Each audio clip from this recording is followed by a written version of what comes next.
Shalom and welcome to another in our series of podcasts from Temple Beth Am, a dynamic center for conservative Judaism in Los Angeles.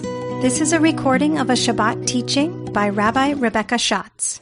I was very struck with Shabbat Zachor for all the reasons that I mentioned earlier, that this was just going to be a very different Shabbat Zachor than even last year, right? Than any other year that we've had Shabbat Zachor. And I was struck with reading through these three verses, how much memory is something that we talk about in Judaism, right? We have Yizkor. We talk about every time we talk about Yetziat Mitzrayim, it's to remember that we were taken out of Egypt. Memory, and this is no surprise or new news to most of you, I would assume, but memory is a huge part of Judaism. It's a huge part of who we are as a people, of our religion, and of our practice.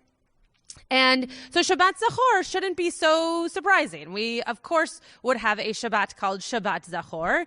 But interestingly, it's to remember something that we wouldn't necessarily assume is the thing to be remembering, right? We're being asked to remember a people that tried to wipe us out, and therefore we are remembering them to not remember that they wanted to do that to us, and then blotting their name out.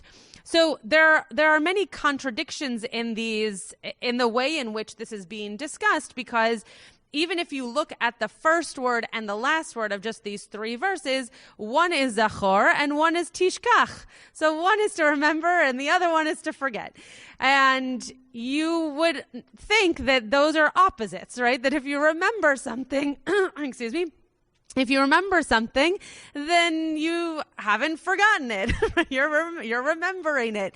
But interestingly, when we talk about Yizkor, or when we talk about Yetziat Mitzrayim, or when we talk about Amalek, all of those places are places where we are remembering something that we will not forget. So, or that we should not forget in this particular case. So I want us together, I brought many sources, and we are not going to be able to go through all of them, but some of them are very short and just have like a nugget that we will pick up on. Others you can read on your own. If you have the source sheet, it was in the bulletin. It looks like someone's trying to get into the waiting room, those of us who are on that. And the way that I laid this out is that the first page is just on the first verse, the second page is on the second verse, and the third page is on the third verse. So there are three verses. We're in chapter 25 of Deuteronomy. If you don't have the source sheet, I'm going to read everything that we talk about, but if you want to have the Chumash open, you can. So chapter 25 in Deuteronomy, verses 17 through 19. So the first page of text that we're going to look through is based on 17, 2nd, 18, 3rd, 19. Okay, everybody with me thus far? Yeah? Nodding? Devorah's nodding. Okay, great. So I first want to ask, and those of you who come to the Parsha class with me and Rabbi Shapiro, you'll be used to this format. I first want to ask, after I read these verses, what are your kushiot? What are your questions about these verses? So if you haven't already, don't read on, because I want these to be your questions.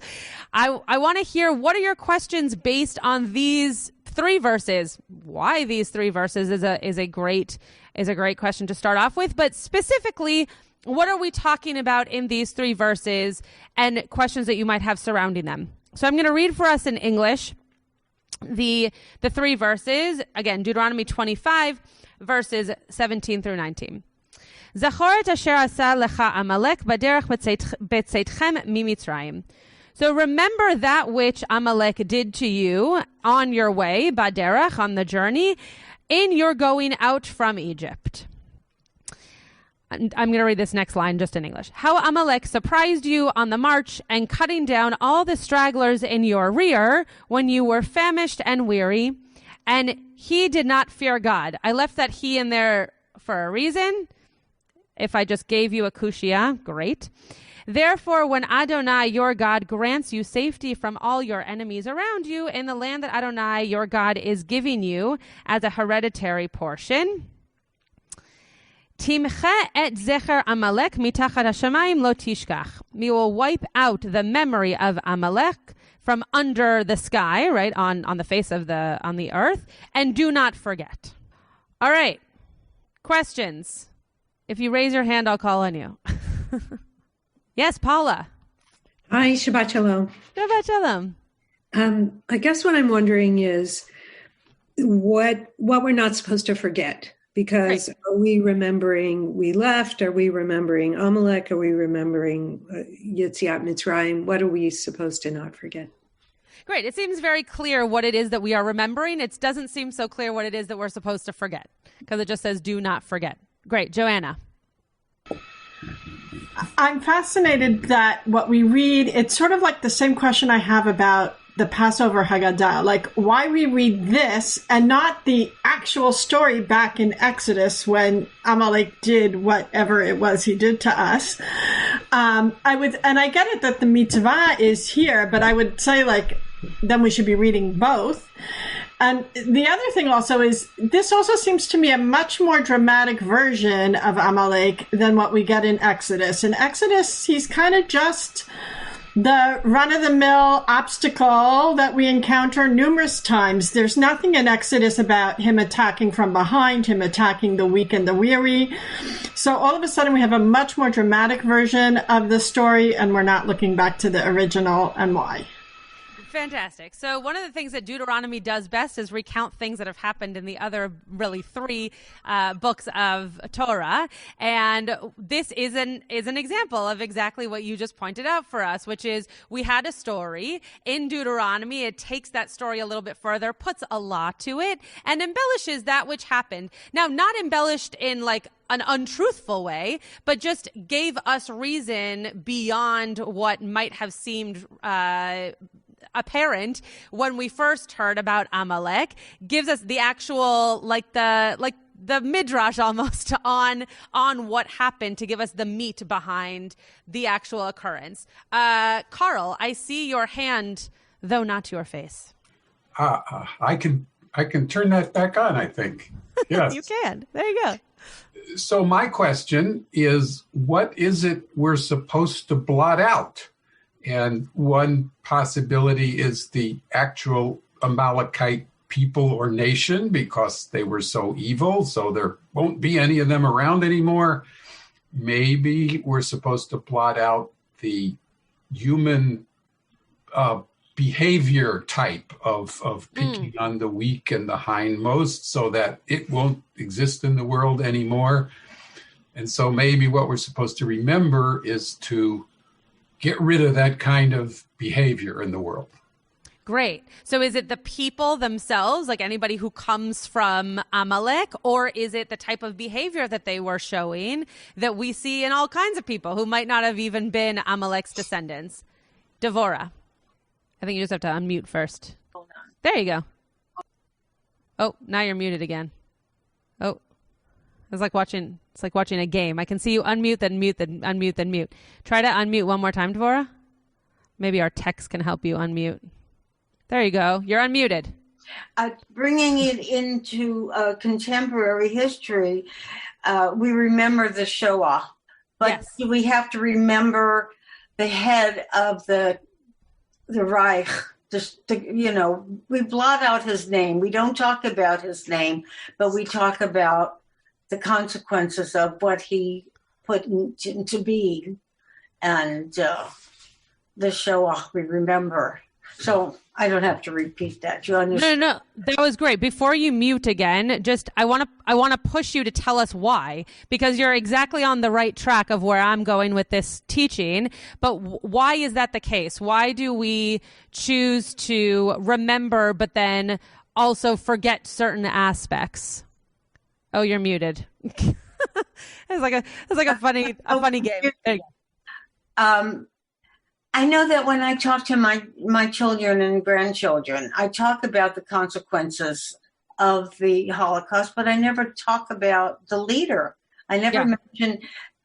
I don't even want to mention his name now because it should be blotted out, like we blot out other names throughout our history. but we don't get the consequences of what happened during that. So you bring up a really important point that we're gonna come back to, which is we continue to tell our generations, or even just those around us who didn't necessarily know about this, we continue to tell them that which happened because there are consequences for the behaviors, for the events in history. And there are ways in which we don't need to bring up every little detail to be able to remember. We can remember the lessons. We can remember the history without having it need to be detail specific. That's not necessarily the point of the memory. Great. Stan, and then Rebecca. Jeff, I see you're unmuted. Okay. Oh, wow. There's lots of hands now. Okay. Stan, Jeff, Rebecca, Hermans, Brandt. I've always been struck by the phrase "V'lo yarei Elohim." Yes, great. And is like, well, okay, is it because the Amalek didn't fear God, or the people didn't fear God? Or a third thought is that were they so complacent that they didn't understand Amalek? Great. So what's this lo yara Elohim, Elohim? Who is that referring to? Why is that necessary for us to know? And then what, right? And then what do we do with that? I did bring 2 commentaries on that because I too find that to be a very fascinating piece in this second verse. So we'll get to that. Did I call on Jeff next? Jeff. So this is a very literal reading, but it says, when the Lord your God grants you safety from all your enemies around you, that's when you perform this deed of blotting out the memory. Since Israel is surrounded by enemies who invade from time to time, is this a mitzvah that we don't perform now? Or is it part of the reason why we perform it? That is a brilliant question. And I hadn't read it, with the modern day twist. I'll have to think about that. That's a really important question and one that could determine how we then practice Shabbat Zachor for the future, right? What is it that we are remembering, or should we be doing it kind of full out if this is still something that we struggle with? That's a very profound question. Thank you. Hermans, did I call on you next? I think so. We're just going to go in a new order. Hermans. Yeah, they're all good questions. My question goes back to, I guess I'll even call it first principles. It's the who, why, and when. So who are we talking about? Why are we reading this now? Because Shabbat Zachor always comes on the Shabbat before Purim. Part of the answer obviously goes to the Haftorah that we read, and then the Megillah that we read, and just the why. Why are we required of all the things to read in the as a maftir and to be commanded to listen to? Because this is the 1 week you don't have to listen. You don't have to be in shul and listen. Why is this so important? Yeah. Great. And I hope that we have an answer to that by the end, at least the why, by the end of this learning together. I'll just leave it at that. I hope we have an answer by the end. Brandt. Yeah, I'm struck by the dichotomy between blotting out and forgetting, and do not forget and to blot out. And what I keep coming back to is, if you don't remember history, you're doomed to repeat it. And to put that in an American context, we often hear amongst war planners to avoid another Vietnam. So the idea is we learn our lessons from the war in Southeast Asia and not try to become entangled in another conflict on the Asian continent or in the African continent. And you hear this coming up all the time. And so the way I read this is that, is a warning almost to the Israelis, to the Hebrew people, you have to protect the stragglers. that this is what happens when you don't provide for the protection of the weak, the infirm, the hungry, that they can get, attacked from the rear. And so to me, I read this as a warning. What you're not forgetting is to protect the weakest among you from the various threats to your existence. Great. So with that in mind, Rebecca, you had your hand up, but then you put your hand down. Did you want to share a question? Stan asked my question. It's always good when you know that others are thinking of your question. Okay.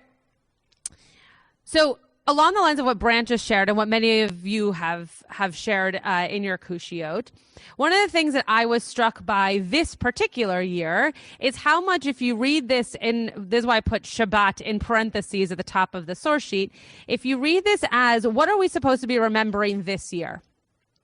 Right? Many people talk about how once this COVID experience is over, what will we learn from it? Or what will we remember about it? Or what will we want to forget about it?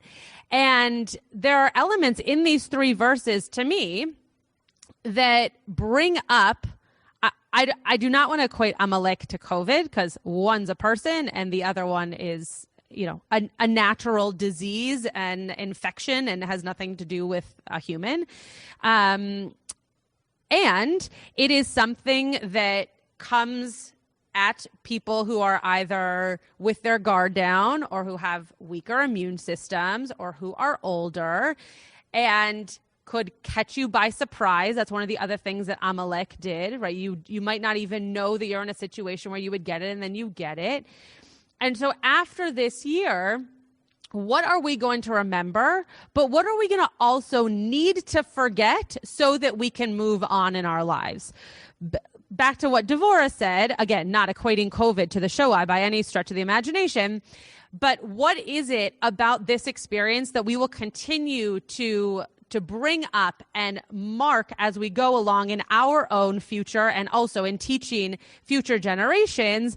But also, what are the pieces that we will either naturally forget or that we will choose to not make mention of as we are retelling this story of our time? Tamar, did you want to share something? Just that we're all in this together, that we can't think we're protected in a protected group economically, racially, whatever. Right. And that we must remember that the human community and the weakest among us have to be protected too. Beautiful. Exactly. And there is this element that I forget who asked this question now, but that we need to not only be aware of the fact that this happened to the weak, but that we are remembering this as a community because we need to remember it as a community to take care of our community, right? So even if it affected a certain population or a certain age of person or the stragglers in the back of the line in the case of Amalek, that now in the recitation of these 3 verses doesn't matter because we all need to take responsibility for making sure it doesn't happen again. So just because I'm looking at the time, let's get into some of these verses, though we could come up with our own commentaries on this until the cows come home. So the first verse, Zachor asher asa lecha Amalek b'derech b'tzeitchem mimitzrayim. Mimitzrayim. So remember Zachor, like Zachor Yom HaShabbat L'Kodsho. Remember what Amalek did to you on your way and you're going out from Egypt. So the Orach Chaim says that the reason the Torah singles out Amalek is because this nation was unique, attacking the Israelites by seeking them out, not even knowing where they were to be found. This really, Devorah, rings true to your comment, right? Seeking out those who were different and therefore unwanted. Just as an eagle flies far and wide to search for prey, so too the Amalekites marched through hundreds of miles of desert in order to locate the Israelites.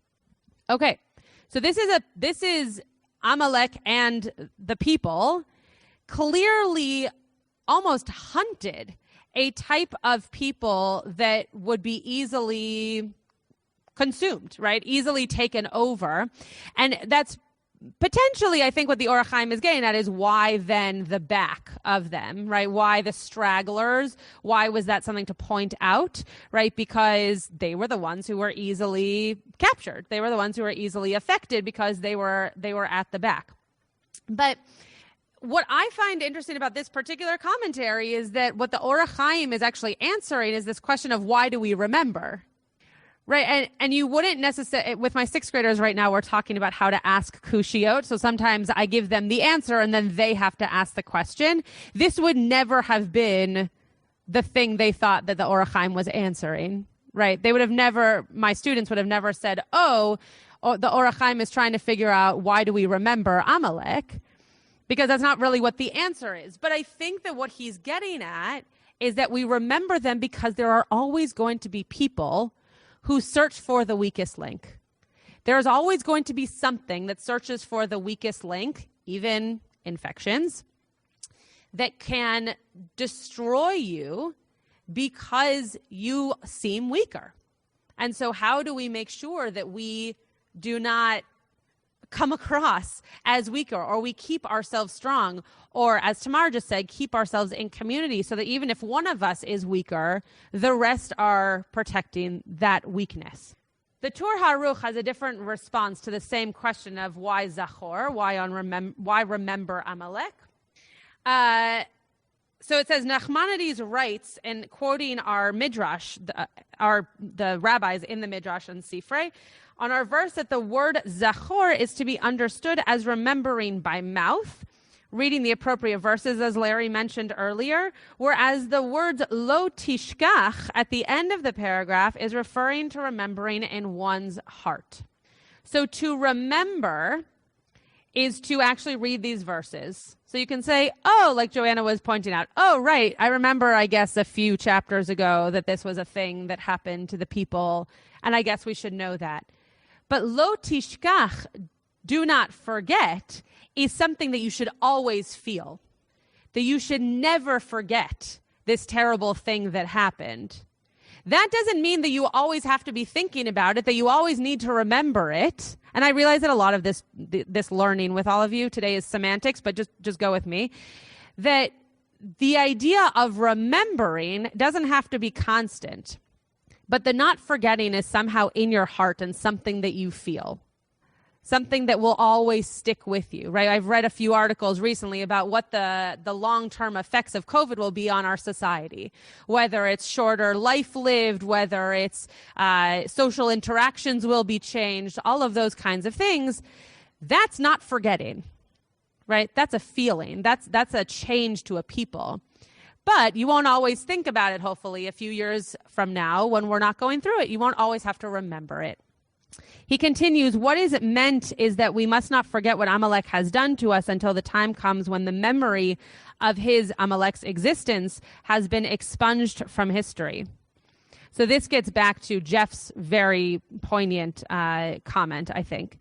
While Amalek or his descendants still exist on earth, we must make sure that in educating our children, we impress upon them who he was and what he hoped to accomplish, namely the extinction of the Jewish people by any means possible. So to Jeff's point, it's, I guess what the Torah HaAruch is getting at here is that, of course, we would continue, even if we are not in that utopian society yet where we are safe from all of our enemies, of course we would continue to read this because this was a specific kind of enemy that we want people to remember that this happened to our people and to hope that it doesn't happen again. I still want to think about your question, but the Torah HaAruch seemed to have a quick answer. This next Megillah piece, feel free to read. I think it's very interesting, but we're gonna move on to the second verse. Does anybody have a question or a comment about the first verse of the Shabbat Zachor line? Yeah, Gabriela Litov. You just have to unmute first. Unmute. Duh, right? Yeah. Well, the thing is also, we have to be alert. This reminds us that we have to be alert to challenges to our existence. We can't remain passive in terms of when someone says something. Now the modern version of anti-Semitism is anti-Zionism, and we have to be alert to that. We have to, look at, take seriously what we read about on Zoom, if you belong to organizations that support Israel, or what's going on in campuses, or if Jews are alert to what's happening, for instance, during the time of Hitler, the Jews some Jews were alert to it, and some Jews, and it includes members of my family, were not alert. My father was alert to it, but my grandfather, he says, well, I'm a veteran with medals, and it doesn't refer to me. But my father said, look, it refers to all Jews. We have to remember, we can't just be passive. We have to see the enemy coming and be alert to it. Great. Alert is a really good word to use. And it also goes back to this idea of lo tishkach, right? That we will continue, once something has happened to us, we will continue to be alert to it. Right? Every time I clear my throat on this Zoom with all of you, which, by the way, I think I've figured out is because it's so air conditioned in here, so I just get very dry. But my whole family wants to know: do you feel okay? Are you fine? Do you have a cough? Are you going? So we are more alert to those kinds of things because of the world that we're living in. So that's the lo tishkach. That's the do not forget. Because that's a feeling that will now remain with us, that will never go away, because we have lived through a time when it was important to be alert to those things. Okay, Joanna, and then we'll go to the second verse. So you started this by, asking us to ask ourselves, the tough questions. And I think, hearing this latest turn in the discussion, another tough question I think we have to ask ourselves, kind of picking up on Gabriella's comment of not just being alert, but then what does that alertness do in terms of leading us to action? So the tough question here is the question that we ask ourselves about: why did we allow ourselves to march in a formation where the weak and the weary were straggling at the end and no one was looking out for them? Yeah. In COVID-19, we're wearing masks not so much to protect ourselves. We may feel perfectly healthy. It's about protecting others around us who may be more compromised. And how do we read that kind of action back into how we act as a people in terms of looking out for the weak and the weary and those otherwise who are fragile? Great. And that's actually this next piece here. And I think that goes to what Tamar said, which is, as a community, we also need to make sure that our formation is different, or the way that we think about taking care of one another is different, right? It's part of what I spoke about last week, which is when we all come back, when the doors to Temple Beth Am are back open and you are welcome to come into the sanctuary, my guess is that you can't see my setup right now, but it won't look exactly like this. There won't be a TV screen with all of your faces, but there will be a way for the live stream to be better, so that people who feel like they need to be at home to be safe can be home and safe at home. So I think that formation, I love using that as a visual, but also as a term for this, will have to change so that we can do exactly what you're bringing up, which is make sure that memory that we have changes the way that we then behave, because that not forgetting is the action.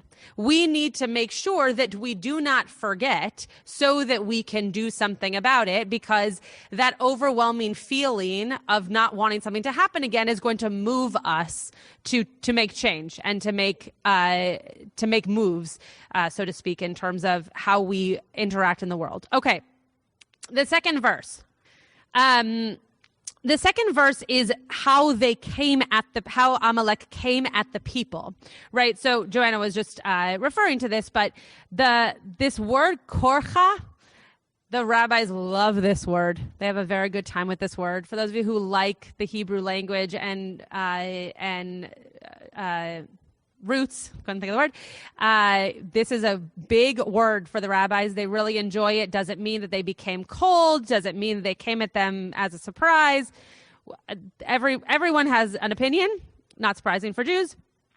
But then it also talks about the weak, right? It talks about coming at them from the back and to the weak. So let's look at a few of these commentaries. this one is from Rashi. Rashi says that Amalek met you by the way. Okay, so asher korcha baderech, right? So the word korcha is connected, Rashi says, in meaning with mikre, a sudden happening. Something happened. It was a mikre, something happened. Okay, great, it happened. And Amalek came to the Israelites by surprise. So it just happened. It was just this thing. We had no idea. We didn't know it was coming. It just all of a sudden, one day, there was Amalek. All of a sudden, one day, COVID-19. You're in masks, you're home. All of a sudden, very out of nowhere, no one knew it was going to come to us. No, whether or not there were signs, who knows? But it was a surprise to us. We didn't expect it. Larry Herman, I mostly included the rest of the Hebrew of this for you, so I don't want to get into it here, but if you're interested, continue reading.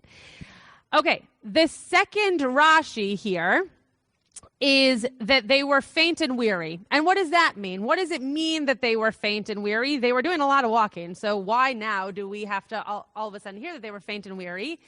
And Rashi says they were thirsty, right? They were in need of sustenance. And so the people at the back were straggling, just like when you're on a hike. I'm always the one in the back. When you're on a hike, if you try to take around, Brent too, great, we can go hiking together.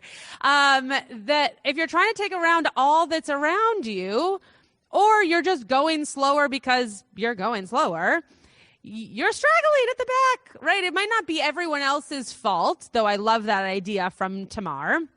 It might not be that everyone else had such a bad formation. It might just be, they were tired. They were taking in the scenery of the beautiful desert.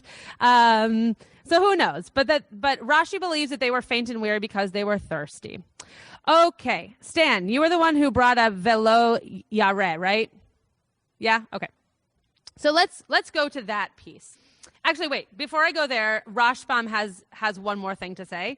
Rashbam says that this line of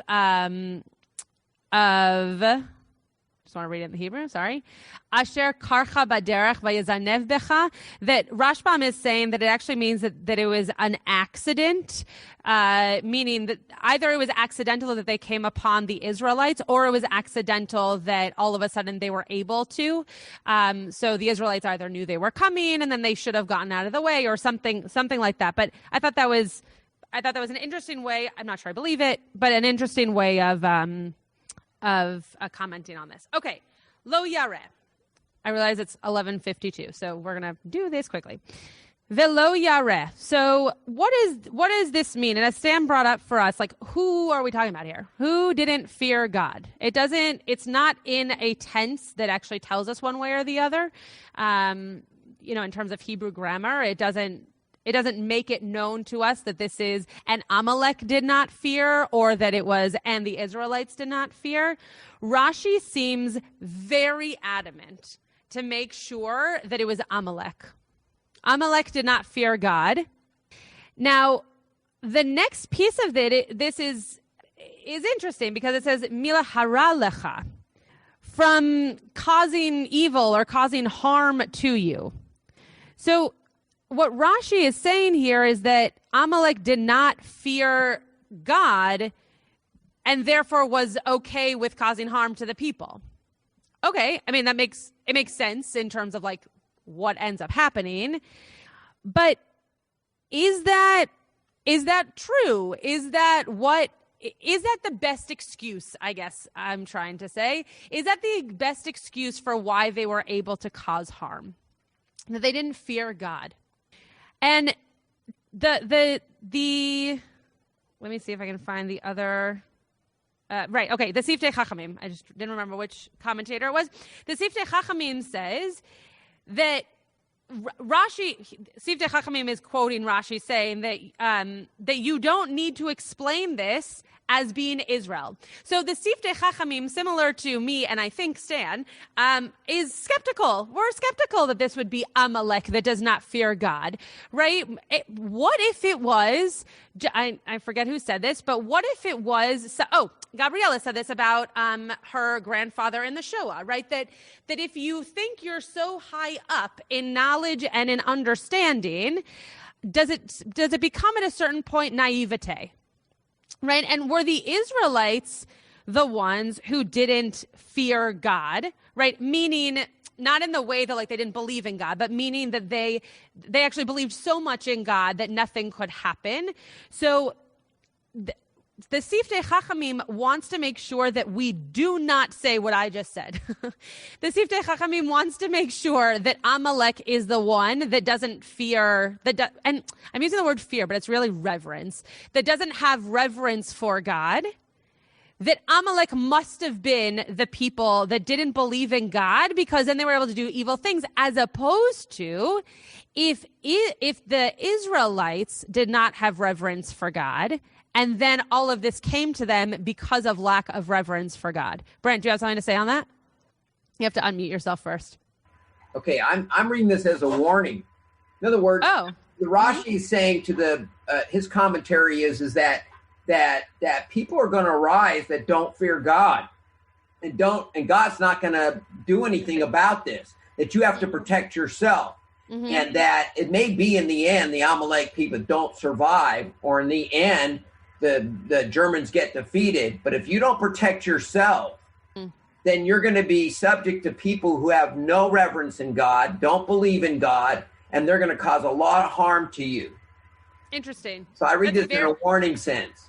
Yeah, that's a very interesting way of reading it. And I like that because I think that it also plays into the way that we continue to lo tishkach, right? The way that we continue to not forget. Because if we take what Brant just said and we continue to remember that feeling or remember the consequences based on the naivete that went with that, then we will act upon it and we will make sure that we don't do that again and we will be able to move forward. I see that there are 2 hands. I'm going to pretend like I don't see 3 hands. Okay, I'm going to move just because it's 11:57. I'm just going to move on.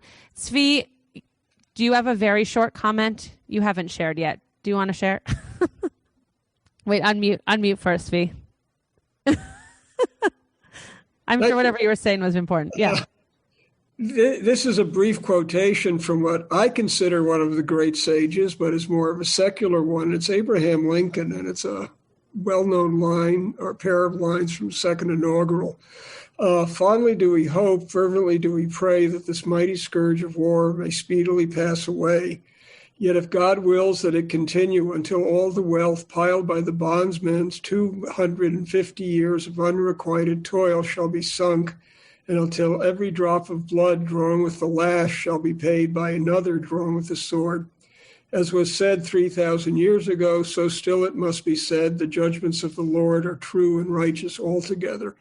Now, other people have touched on this idea of sometimes there's a battle that must be fought. Yeah. And the fact that one issue, slavery, may have ended, I think the warning from Lincoln in this case is similar to what we're reading in this. 100%. Is that we must be aware of there are ongoing battles, and whether it be COVID arising suddenly, other international things, that we must recognize there are times when we must hew to the admonition of remember this, and that you may need to raise opposition to others in other situations. Beautiful. Tzvi, will you, after Shabbat, will you send that to me? Because that is a perfect parallel to this, and I would love to read it again and think about it a little bit more. Okay, the third verse. I know that it's 11:59. We're going to go over a few minutes. Hopefully you don't all have like fancy Shabbat lunches to get to. Okay, for a whole host of reasons, I hope you don't have that. So the third line. So we're now at the third line here of this Parshat Zachor. And we're going to mostly talk about this idea of do not forget. So Ibn Ezra brings up a very interesting point, which is a lot of Judaism and especially a lot of commandments, he says, have this combination of you must not forget and remember, which is true. And when I read it the first time, I chuckled because I was like, oh yeah, I guess I guess that is just like a Jewish thing. We just do that.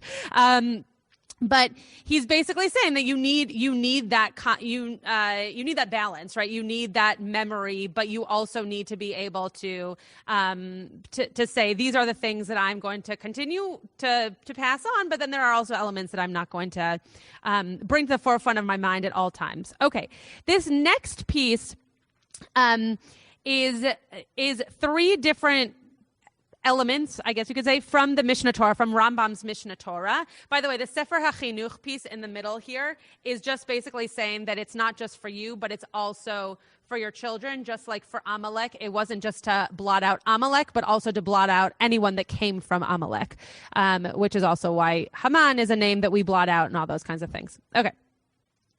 So the Mishnah Torah first says, to destroy the seed of Amalek, as it is said, you shall surely blot out the remembrance of Amalek. So the Rambam is pointing out here that to blot out the name means to continuously blot out, right? That you don't just blot out the name Amalek, but anyone that comes from Amalek, that lineage should have blotting out. So, if Joe Schmo is the great-great-great-grandson of Amalek, Joe Schmo, every time you say his name, should be blot out. The second piece here from the Rambam is, the evil done to us by Amalek shall not depart from our minds, as it is said, you shall not forget. Okay, fine. But this last piece is the piece that I wanted us to end on. This is also from the Mishnah Torah, from Rambam. It is a positive commandment to obliterate Amalek. As it says, erase the memory of Amalek. It says very clearly. It says, Timche et zecher Amalek. You shall erase, literally. You should, erase the memory of Amalek. It is a positive commandment to perpetually remember their wicked deeds and their ambush in order to arouse our enmity against them. As it says, remember what Amalek did to you. By tradition, we have learned that remember means by speech, do not forget, in one's heart. This goes back to what we saw earlier in the learning. For it is forbidden to forget their enmity and hatred. So what this piece of the Mishnah Torah kind of takes home for me is that it's a positive commandment to do this, right? It's not just like, oh yeah, we should, they were bad. There's a commandment around making sure that this is a part of our lives, that this is a part of our existence that we keep with us forever. And for all the reasons that we've discussed, right? For the way that they came at us, for the way that we were affected by their hatred, for the way in which we maybe naively knew that this was coming to us, right? Those are all the ways in which we need to remember this. And just, again, to bring it back, and I wish we had more time to get your thoughts on this. If you have them and you would like to share them, I would love to read about them after Shabbat. This to me, Shabbat Zachor is usually just like a thing we reread in shul, and I know that it's coming, and I do it, and it's fine, and usually there are a lot of people around. And like that's what I think of when I think of Shabbat Zachor. But this year, this passage, for a whole host of reasons, feels so important to me, because a year after this all began for us, there are things we're already starting to forget. And there are things that we're continuing to remind ourselves of, because that's just how it's going to need to be for us to make sure that we are aware of this in the future. And the piece of how we came together as a community is extremely important to me. That formation that I think Joanna was the first person to use that word today, that we need to think about what we are doing, not only to remember this, but to remember the specifics, to remember how we brought Livestream into the sanctuary, to remember how we sent home packages for the high holidays, to remember how we called a member when they had a yard site, to remember those little things that are really big things, but to remember them, because those are things that need to influence the rest of our lives, not because COVID happened, but because they were good changes to our community and to our lives. And that's all about the formation. That's about where we were who was affected, who was in the back, who was in the front, who was in the center, and making sure to take care of everybody based on an experience. So I feel like every Shabbat ends with somehow, we're gonna learn from this, and COVID's gonna be something that we learn from. But Shabbat Zachor, I'm not asking you to learn anything from COVID. I'm just asking you to remember it. I'm asking you to remember the things that you felt. I'm going to ask you to remember the things that have been really difficult, because you'll appreciate those things once we're out of it. You'll appreciate getting to see family members without having to be tested or having to have a vaccine. You'll appreciate those things more because of this experience. And that doesn't mean that they weren't hard while the experience was happening. But if we remember it and we're able to impart that wisdom to the generations that come after us, hopefully, though this will never happen again, we'll have a better way of making sure that life in the in-between stages of this pandemic are lived more to the fullest. So I hope that you walk away with something to remember. I hope that you are able to think of Shabbat Zachor next year with this in our rear view mirror, and being able to remember all of the beautiful things, or all of the things, they don't have to be beautiful, that have come out of this experience that we are now using to make our life better. You have been listening to another in our series of podcasts from Temple Beth Am, a dynamic center for conservative Judaism in Los Angeles. If you enjoy these podcasts, we invite you to write a review on the Apple Podcast site or wherever you get your podcasts. For more information about Temple Beth Am Los Angeles, go to tbala.org.